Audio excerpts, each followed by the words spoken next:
Get 'em. Welcome, folks. Y'all come on in and make yourself at home. This here, well, this is the Rolling Thunder Podcast, your home for all things Rolling Thunder.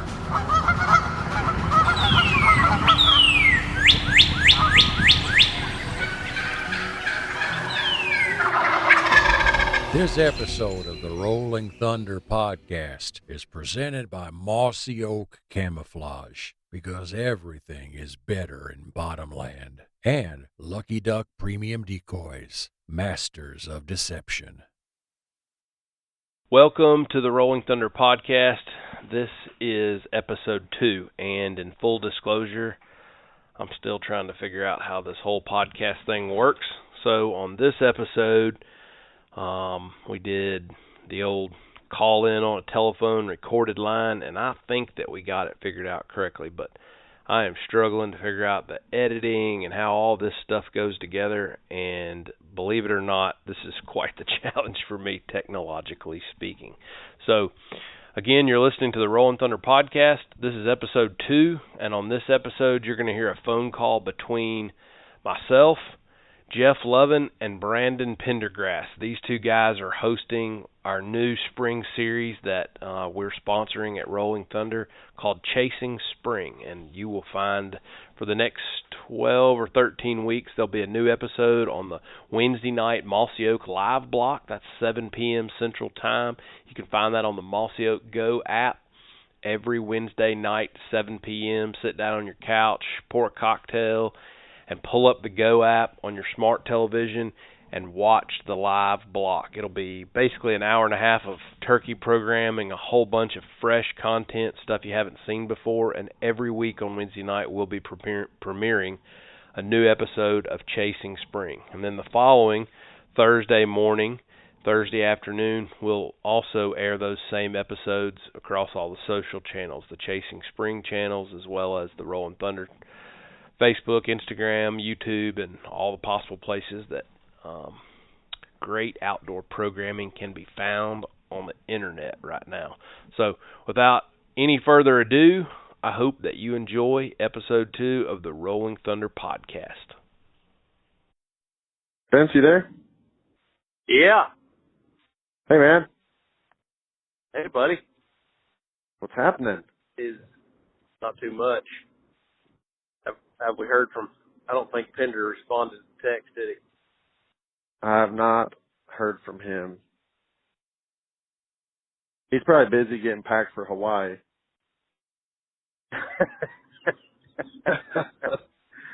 It's a sorry life that he's living.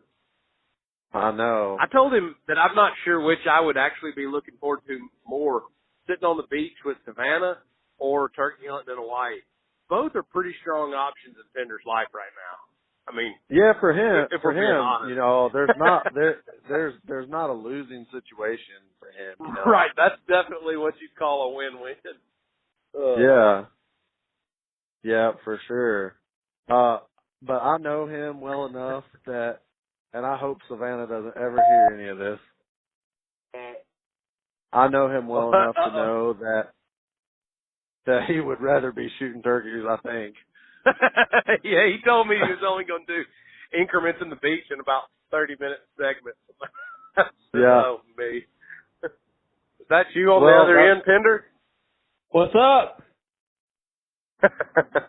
Can you guys hear me? We were just talking about you. Yeah, we were.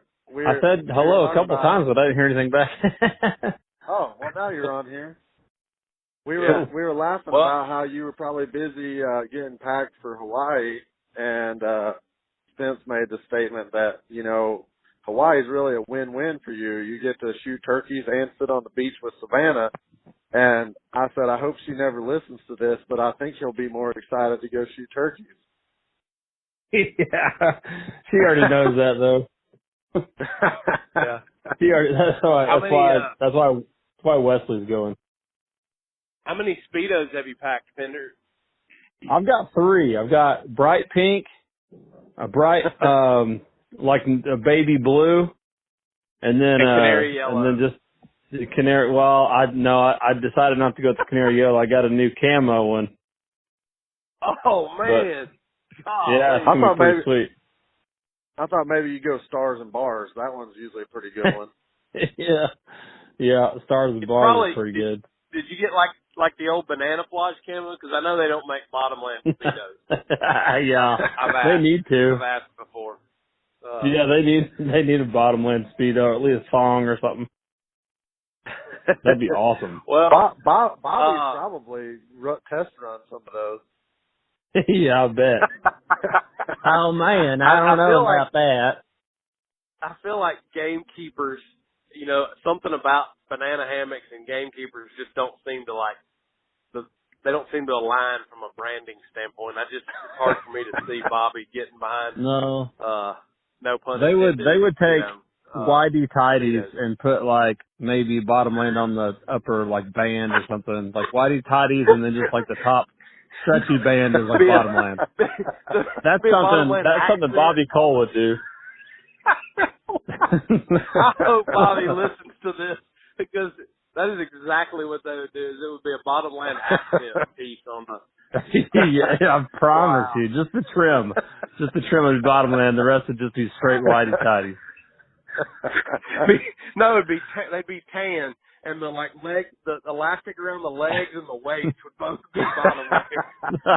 Maybe with a patch right down the side. Oh me. Well, if you're and honestly, he would probably sell 1 million of them. Like to ranchers and farmers, that's still all they wear is whitey tighties. I bet he would sell 1 million of them. You know who would buy a pile of them is Jeff Foxworthy. I mean, incorporate that into his stand-up routine. I promise you. Well, if you're tuning in, this is a strange episode of the Rolling Thunder podcast for a couple reasons. One, because I have absolutely no idea what's involved in actually being a podcast host. So, like most things in my life, I'm just kind of faking it until I make it. But the second reason it's a little bit awkward is that we're trying to record this on a conference call line, and at this point, I don't have any idea if this thing's actually recording or not. I'm hoping that it is, because we're having a good time. But on the other end of the line, I have Brandon Pendergrass and Jeff Lovan. These guys are the hosts of Chasing Spring. So welcome to the show, guys. Thanks, buddy. Yeah, thanks, man. You were saying it was awkward and everything. It's most awkward that we're already talking about whitey tighties and Bobby Cole. Yeah, I know. Putting those two things together is pretty hilarious. Yeah.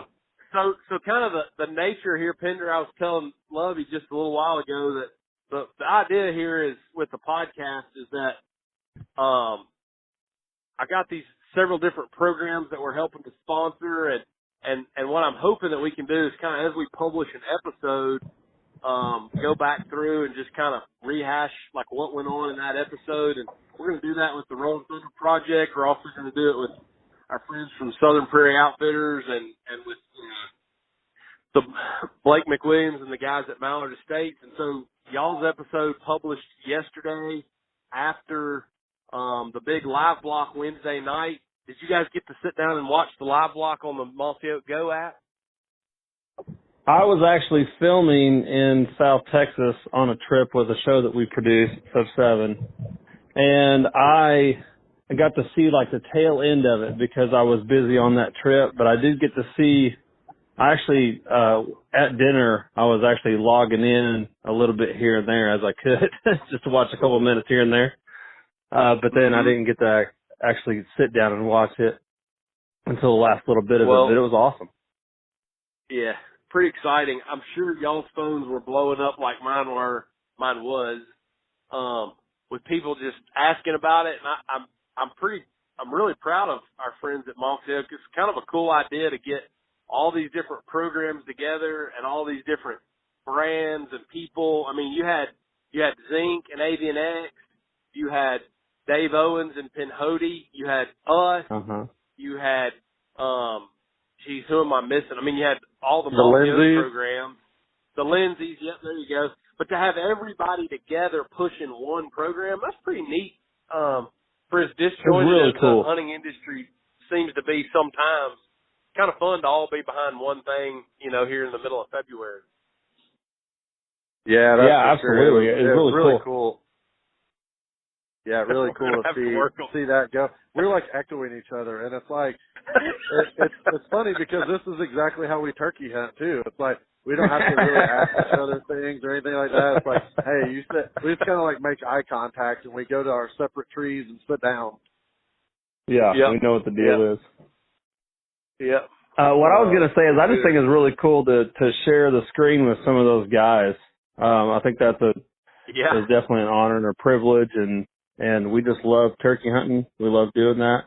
We don't like pretend to be experts, and there's a lot of really, really, really good turkey hunters out there. Not just turkey hunters, but turkey killers.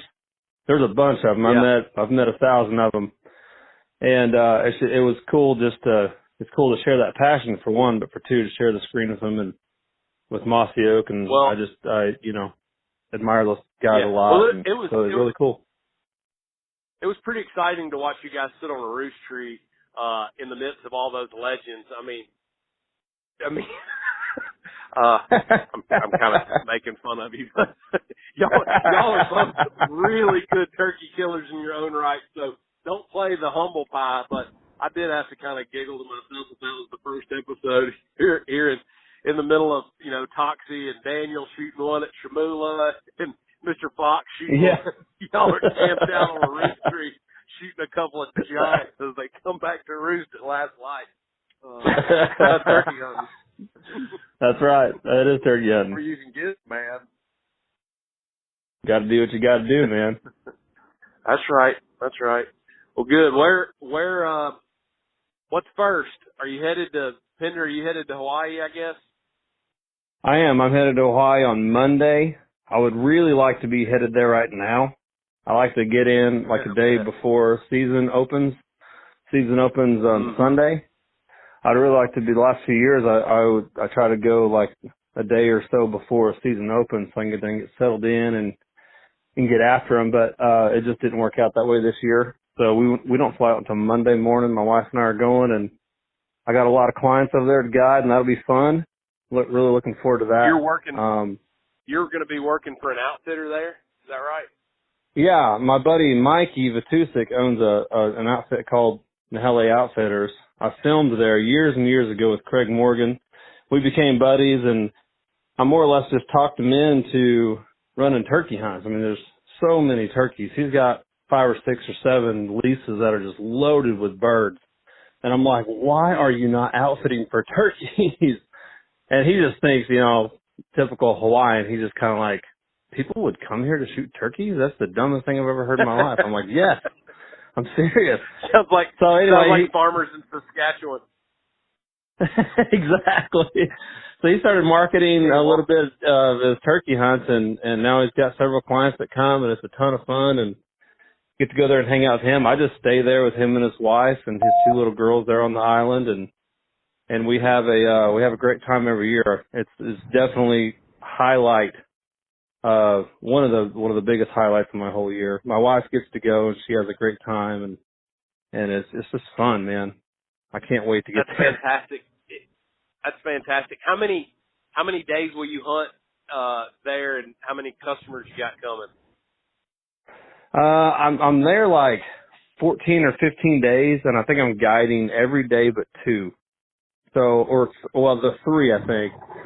I think I have 3 open days. One day we're doing a 1-day trip over to Pearl Harbor to see that, and then so the other 2 open days, I think I will definitely be in the woods hunting myself.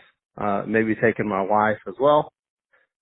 She's actually standing here beside me. She's like, "Don't forget about me. Don't forget about me." So, but yes, I will be taking her.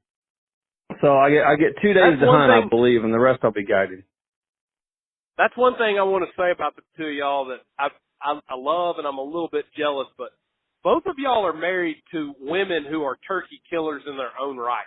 Like, not just the huntress types that like to get their picture made with a dead turkey. Like, y'all's wives like to pull the trigger. That's yeah, true. They do. I will speak for my wife and say that she definitely likes to go, but I think that Bree is definitely like what you would consider a turkey killer. Like I've been in the woods with her and Lovey a lot, and when she has a shotgun in her hand and we're moving on a turkey, like it gets intense. Like she is fired up. She does really well. Like she cannot wait to shoot that turkey in the face. Like she loves to go. She loves to go. It's awesome. That is true. She's it's kind of funny. You know, you turkey hunt with a lot of people throughout the course of the spring, and just some people you know really well, and sometimes a buddy hunt turns into hunting with another guy that you're like, well, I don't really know this guy.